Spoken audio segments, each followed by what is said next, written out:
Hello students and welcome back to our YouTube channel.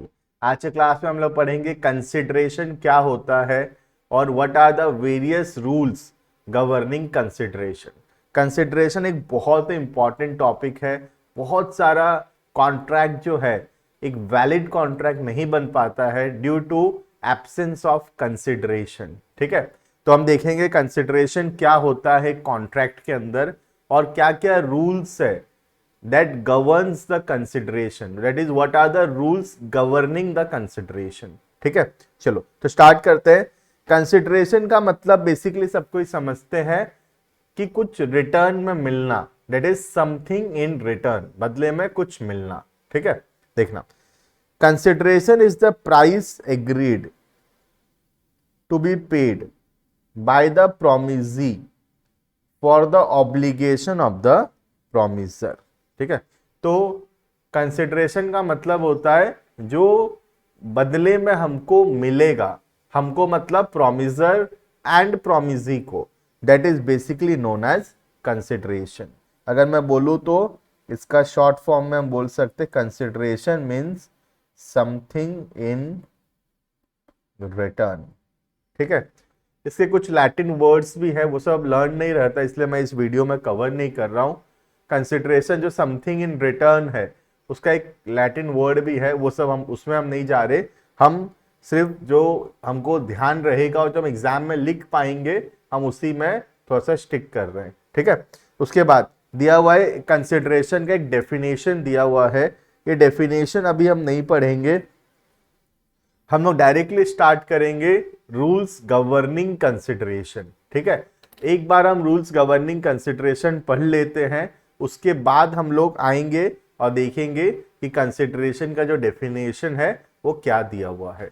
जैसे कि तुमको याद होगा ऑफर के अंदर हम पढ़े थे, कुछ काम करना भी एक वैलिड ऑफर हो सकता है, कुछ काम ना करने का भी ऑफर हो सकता है। ठीक है, तो टू डू समथिंग और नॉट टू डू समथिंग दोनों ही एक वैलिड ऑफर होता है। ठीक है, वैसे ही कंसिडरेशन में भी टू डू समथिंग, कुछ काम करना, वो एक वैलिड कंसिडरेशन है, या फिर और नॉट टू डू समथिंग, कुछ काम ना करना, वो भी एक वैलिड कंसिडरेशन होगा। ठीक है, जैसे कि पढ़ाने के लिए पैसा ले रहे हैं, जैसे स्कूल में या ट्यूशन में पढ़ाने के लिए पैसा ले रहा है, तो वहां पे क्या चीज का एग्जाम्पल है, टू डू समथिंग, कुछ करने का पैसा मिल रहा है, क्या करने का, पढ़ाने का पैसा मिल रहा है।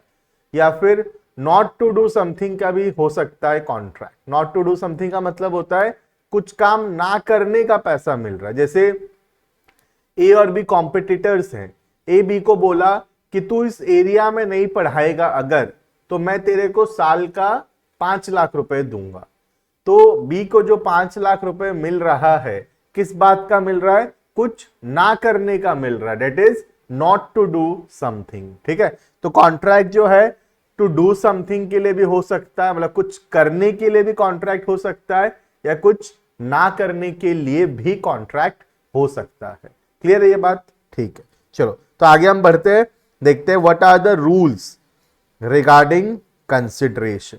ठीक है, point number 1, consideration must move at the desire of the promisor. Promisor का मतलब होता है जो ऑफर दिया है।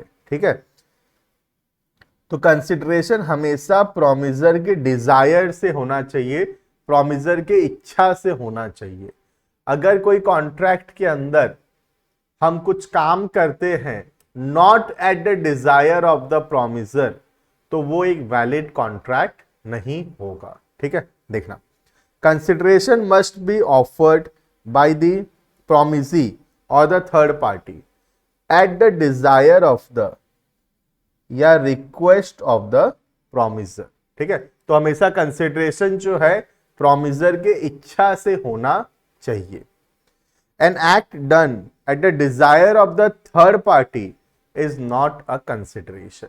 बोलने का क्या मतलब है, अगर प्रोमिसर नहीं बोला था कुछ काम को करने के लिए और फिर भी हम कुछ काम किए हैं, तो वो एक वैलिड कॉन्ट्रैक्ट नहीं होगा। जैसे कि एग्जाम्पल देखते हैं हम लोग, R saves S goods from fire. R क्या किया, एस का गुड्स को सेव किया फायर से, आग से, ठीक है, without being asked to do so. बोला नहीं गया था, अपने मर्जी से किया वो, ठीक है। तो जब हम कोई काम अपने मर्जी से करते हैं, ठीक है, सामने वाला हमको नहीं बोला था, उसका इच्छा नहीं था, वो हमको नहीं बोला कि आ गुड्स को बचा, आग लग रहा है, आ सेव कर, वो नहीं बोला हमको, हम वो काम अपनी इच्छा से किए, तो अब हम उसके बदले कुछ पैसे नहीं मांग सकते, क्योंकि वो कोई कंसिडरेशन नहीं होगा। R can not demand any reward for his service as the act being done voluntarily. हम अपने इच्छा से किए, उसके बदले हम पैसे नहीं मांग सकते। लेकिन वहीं अगर ऐसा होता कि एस बोलता आर को कि तू गुड्स को सेव कर, जा आग लग रहा है, जा गुड्स को बचा, मैं बदले में तेरे को इतना पैसा दूंगा, और फिर जाके आर बचाता गुड्स को, सेव करता गुड्स को, तो फिर आर जो है पैसा क्लेम कर सकता था, ठीक है। तो बोलने का इतना सा मतलब है, अगर हम प्रोमिसर के इच्छा से कुछ काम कर रहे हैं, प्रोमिसर के डिजायर से कुछ काम कर रहे हैं, तो ही वो एक वैलिड कंसिडरेशन होगा। अगर हम वो काम अपने मर्जी से कर रहे हैं without being asked to do so, तो वो एक वैलिड कंसिडरेशन नहीं होगा, ठीक है। नेक्स्ट पॉइंट नंबर 2, कंसिडरेशन में मूव फ्रॉम प्रोमिसी और एनी अदर पर्सन, ठीक है। तो सबसे पहला पॉइंट तो था कि कंसिडरेशन प्रोमिसर की इच्छा से होना चाहिए, ठीक है। लेकिन कंसिडरेशन कौन दे सकता है, तो कंसिडरेशन या तो प्रोमिसी भी देगा तो चलेगा, या कोई थर्ड पार्टी अगर देगा तो भी वो वैलिड माना जाएगा, ठीक है। तो कंसिडरेशन में मूव फ्रॉम प्रोमिसी और एनी अदर पर्सन, ठीक है। जैसे कि फॉर एग्जाम्पल मैं जाके सपोज एक बुक स्टोर से एक बुक खरीद लिया, ठीक है, और मैं पैसा दे दिया, तो वैलिड कॉन्ट्रैक्ट है, पैसा मैं खरीदा, सामान मैं दिया, ठीक है। तो ये है कंसिडरेशन फ्रॉम प्रोमिसी, मैं दिया पैसा। अगर सपोज मैं बुक खरीदा और मैं पैसा नहीं दिया, मेरे बदले मेरे पेरेंट्स पैसा दे दिए, तो भी चलेगा, कोई दिक्कत नहीं है, ठीक है। तो ये पेरेंट्स कौन है, पेरेंट्स है थर्ड पार्टी, ठीक है। तो कंसिडरेशन जो है प्रोमिसी के तरफ से भी हो सकता है, थर्ड पार्टी के तरफ से भी हो सकता है। क्लियर है ये? तो पॉइंट नंबर 2 यही है, कंसिडरेशन में मूव फ्रॉम प्रोमिसी और एनी अदर पर्सन। एक बहुत ही फेमस केस है इसके ऊपर, चिन्मया वर्सेस रमैया वाला, वो हम देखेंगे, ठीक है। देखना, इन इंडिया कंसिडरेशन में प्रोसीड फ्रॉम प्रोमिसी और any other person who is not a party to the contract. In other words, there can be a stranger. Stranger मतलब बाहर का आदमी, third party. There can be a stranger to a consideration. Consideration में third party हो सकता है, but not stranger to a contract. Contract में नहीं हो सकता, केस नहीं कर सकता, ठीक है, कॉन्ट्रैक्ट के बेनिफिट्स क्लेम नहीं कर सकता, लेकिन कंसिडरेशन के समय थर्ड पार्टी अगर कंसिडरेशन देगा तो चलेगा, ठीक है। फॉर एग्जाम्पल, बहुत ही फेमस केस है ये, चिन्मया वर्सेस रमैया वाला, ठीक है। देखना, an old lady made a gift of her property to her daughter. एक बूढ़ी औरत थी, ठीक है, और वो क्या की, अपना प्रॉपर्टी जो है, ये सपोज ओल्ड लेडी है, और ओल्ड लेडी अपना सारा का सारा प्रॉपर्टी अपनी डॉटर को दे दी, ठीक है, with a direction to pay a certain sum of money to the maternal uncle by way of annuity, ठीक है। लेकिन ये ओल्ड लेडी बोली डॉटर को कि देख, मैं तेरे को सारा प्रॉपर्टी तो दे रही हूं, लेकिन जो अंकल है ना, अंकल को तू हर महीना थोड़ा थोड़ा पैसा देते रहना, ठीक है, अंकल को थोड़ा थोड़ा पैसा तू हर महीना देते रहा कर, ठीक है। तो बेटी भी देखी कि अरे भाई बहुत प्रॉपर्टी आ रहा है, आण दे, ठीक है। तो ओल्ड लेडी का बहुत प्रॉपर्टी मिल रहा था डॉटर को, तो डॉटर बोली हाँ हाँ ठीक है, दे देंगे, तुम लाओ प्रॉपर्टी लाओ। तो डॉटर क्या की, डॉटर एग्री कर गई, ठीक है। On the same date the daughter executed in writing in favour of the brother agreeing to pay annuity. ठीक है, एग्री करके डॉटर हाँ ठीक है दे देंगे। ठीक है, the daughter did not however पे। अरे डॉटर बनमास निकली, डॉटर बोली हम क्यों पैसा देंगे, हम नहीं देंगे पैसा, हमको तो प्रॉपर्टी मिल गया, अब हम तुमको क्यों पैसा दें। ठीक है, and uncle sued the two recover it. Uncle भी खिलाड़ी आदमी है, अंकल भी केस कर दिया डॉटर के खिलाफ, बोला कैसे नहीं देगी पैसा, चल कोर्ट में मिलेंगे। ठीक है, तो डॉटर को घसीटते हुए कोर्ट लेके गया। ठीक है, it was held that sufficient consideration for the uncle to recover the money from the daughter। ठीक है, बोलने का क्या मतलब है, डॉटर क्या बोल रही है, देखो ध्यान से सुनना। डॉटर बोल रही है कि ये अंकल तो मुझे बदले में कुछ नहीं दिया। ठीक है, मुझे पैसा कहां से मिला, ओल्ड लेडी से मिला है, मुझे तो अंकल कोई कंसिडरेशन नहीं दिया है, तो मैं अंकल को कुछ भी पैसा देने के लिए लायबल नहीं हूं, मैं अंकल को पैसा नहीं दूंगी। ठीक है, इसका ये बोलना है। अंकल भी तक, अंकल खिलाड़ी आदमी, अंकल क्या था ना बेटा, पहले ना उद्देश्य कॉमर्स एकेडमी में बीकॉम का क्लासेस करता था। ठीक है, तो ये अंकल जो है ना बीकॉम टॉपर निकला, और इसको जो है ना फेमस केस था जो इसके साथ हुआ है, लेकिन हम तो पहले ही पढ़ा दिए थे उसको, क्योंकि रूल तो पहले से है ना। तो अंकल ये बात जानता था, क्या जानता था अंकल, कि कंसिडरेशन जो है प्रोमिजी से मिले या फिर थर्ड पार्टी से मिले, सॉरी प्रोमिजी से मिले या थर्ड पार्टी से मिले, दोनों वैलिड होगा। ठीक है, तो यहां पे प्रोमिजी तो अंकल है, अंकल कुछ कंसिडरेशन नहीं दिया, that is okay, but uncle बोल रहा है अरे कंसिडरेशन मेरे से होना जरूरी थोड़ी है, कंसिडरेशन तो ओल्ड लेडी के तरफ से होने से भी चलेगा। ओल्ड लेडी प्रॉपर्टी दी थी ना तेरे को, यही बोल के तो दी थी ना, तू हर महीना थोड़ा थोड़ा पैसा मुझे देगी, तो ओल्ड लेडी तो कंसिडरेशन दी है तेरे को, प्रॉपर्टी दी है, तो तेरे को हर महीना पैसा देना पड़ेगा। और कोर्ट भी ये बोला कि कंसिडरेशन जो है प्रोमिजी दैट इज द अंकल उसके तरफ से नहीं है तो भी चलेगा, old lady that is the third party उसके तरफ से है, तो ये एक वैलिड कॉन्ट्रैक्ट माना जाएगा। ठीक है, और डॉटर केस हार गई बेटा, और डॉटर को जो है पैसा देना पड़ा। ठीक है, फेमस केस है चिन्मया वर्सेस रमया का। Next point number 3, executed and executory consideration. Executed मतलब जो ऑलरेडी परफॉर्म हो चुका है, एग्जीक्यूटरी मतलब जो फ्यूचर में परफॉर्म होगा। ठीक है, a consideration which consist in the performance of the act, जो परफॉर्म हो चुका है, is said to be executed. ठीक है, when it consist in a promise, future में परफॉर्म किया जाएगा, it is said to be executory. ठीक है, तो बहुत सिंपल है, एग्जांपल रीड कर लेना, बहुत आसान है। ठीक है, नेक्स्ट आगे बढ़ते हैं। कंसिडरेशन में बी पास्ट, प्रेजेंट और फ्यूचर, ये भी ऑलमोस्ट सेम टाइप का टॉपिक है। पास्ट का मतलब है कुछ चीज ऑलरेडी पास्ट में किया गया है, उसके बदले हम कुछ कॉन्ट्रैक्ट में एंटर कर रहे हैं, तो वो भी वैलिड है। बाकी कंसिडरेशन प्रेजेंट या फ्यूचर भी हो सकता है, मतलब पास्ट का मतलब पहले से परफॉर्म हो चुका है, प्रेजेंट मतलब अभी परफॉर्म हो रहा है, और फ्यूचर मतलब फ्यूचर में परफॉर्म होगा, प्रॉमिस है। ठीक है, the words has done or abstained from doing. ठीक है, एब्सटेन का मतलब होता है कुछ काम ना करना, तो हैज डन मतलब कुछ काम करना, एब्सटेन फ्रॉम डूइंग मतलब कुछ काम करने से रोकना। एब्सटेन का मतलब होता है कुछ काम ना करना, नॉट टू डू समथिंग। जो ऊपर वाले एग्जांपल दिया था ना पढ़ाने का पैसा मिल रहा है, ठीक है, उसको बोलते हैं एब्सटेन फ्रॉम डूइंग। ठीक है, तो are recognition of the doctrine of past consideration.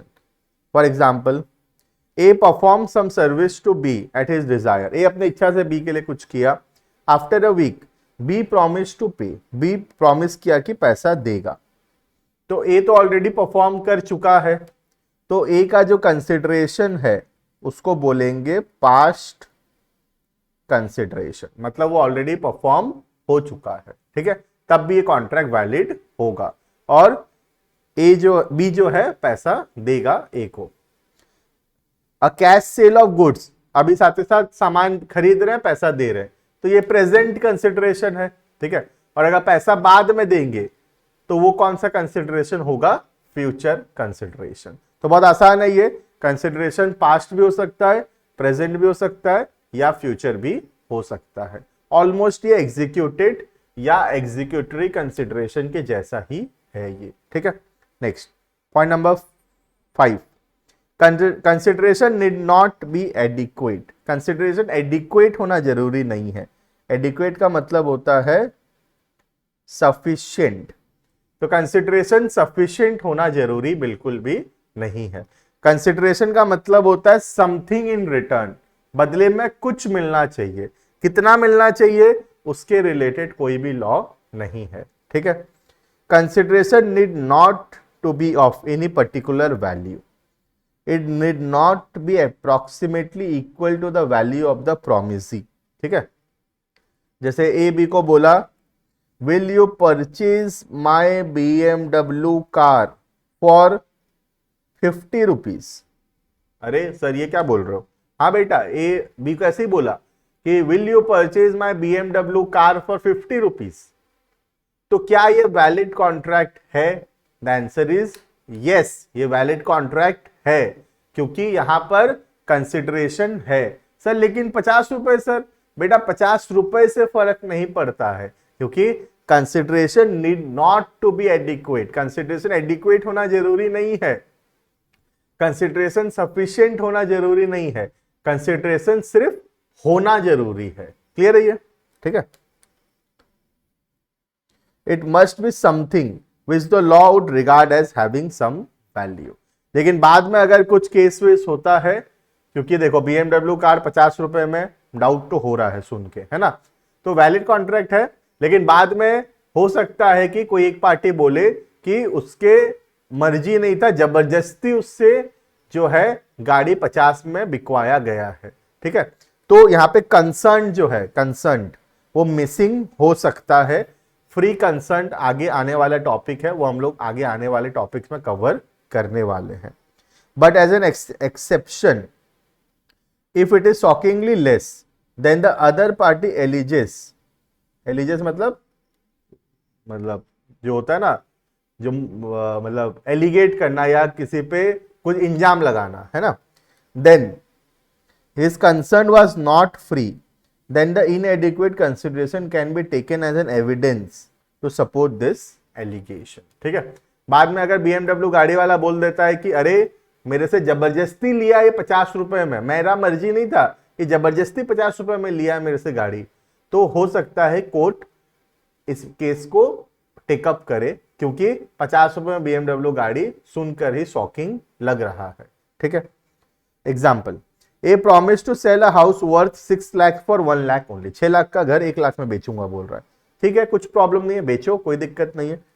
The adequacy of the price in itself shall not render the transaction void unless the party pleads that transaction take place under. ये जो example लिखा हुआ है ये सब free concert का है, ये बाद में आएगा, तो अभी कट कर देता हूं इसको एक बार के लिए। आगे आने वाले वीडियो में फ्री कंसर्न टॉपिक है, वहां पे हम इसको कवर करेंगे। क्लियर है ये। Next point number 6, performance of what one is legally bound to perform. कोई काम करने के लिए अगर हम ऑलरेडी बाउंड हैं लॉ के द्वारा, तो उस काम को करने का हम पैसा नहीं ले सकते। जैसे कि फॉर एग्जांपल एक आई विटनेस है और आई विटनेस मर्डर होते हुए देखा है, तो उसका ड्यूटी बनता है कि वो कोर्ट में आके सच बोलेगा। अब वो सच बोलने के नाम का पैसा नहीं ले सकता, क्योंकि सच बोलना उसका ड्यूटी है। सच बोलना कोई कंसिडरेशन नहीं है, कोई एहसान नहीं कर रहा हमारे पे। लॉ बोलता है कि उसको सच बोलना पड़ेगा, ठीक है। देखना, the performance of an act by a person who is legally bound to perform the same can not be considered for a contract, cannot be a consideration for the contract. Hence a promise to pay money to a witness, ये जो आई witness है ये void है, क्योंकि हम सच बोलने के नाम का पैसा नहीं दे सकते, ना ही झूठ बोलने के नाम का दे सकते हैं, ठीक है। For it is without consideration, hence the contract is void for the want of consideration. Point number 7, consideration must be real and not illusory है ना। रियल मतलब something which exist in real, जैसे कि जादू करना, है ना, या कुछ मैजिक करना, उससे कोई खजाना खोज दूंगा बोलना, ये सब वॉइड है, फालतू का बात है ना। देखना, consideration must be real and must not be illusory, it must be something for which the law attaches some value. If it is legally or physically impossible, it is not considered as a valid consideration. For example, a man promises to discover treasure by magic, ठीक है, bringing the dead person to life again. मरा हुआ आदमी को जिंदा कर दूंगा बोल रहा है, तब पागलामी वाला बात है, ये सब कॉन्ट्रैक्ट क्या है, void है, ठीक है। Next, consideration must not be unlawful, immoral और oppose to public policy. Consideration ऐसा नहीं होना चाहिए जो कि सोसाइटी उसको गलत मानता है या वो जनरल गवर्नमेंट का पब्लिक पॉलिसीज के अगेंस्ट आता है, ठीक है। Only presence of consideration is not sufficient, खाली कंसिडरेशन होना जरूरी नहीं है, इट मस्ट बी लॉफुल, ठीक है। एनीथिंग विच इज इमोरल और oppose to public policy also cannot be valued as a valid consideration. A Limited promised to give job to Mr. X in a government bank against payment of 50,000. घूस लेना, 50,000 रुपया देगा तो तेरे को government job दिला देंगे, ये सब फालतू का बात है। ये लॉ जो है अनलॉफुल है, ये लीगली ये चीज का अनुमति हमारा लॉ नहीं देता है, ये तो ब्राइब लेना हो गया, घूस लेना हो गया, और ये एक वैलिड कॉन्ट्रैक्ट नहीं बनेगा। क्लियर है ये? तो this is all about consideration and rules regarding consideration, ठीक है। अब ऊपर जो डेफिनेशन दिया हुआ था कंसिडरेशन का, वो यही सब जो रूल्स हम पढ़े उसी से आता है। फटाफट से एक रीडिंग कर लेते हैं, खाली देखना।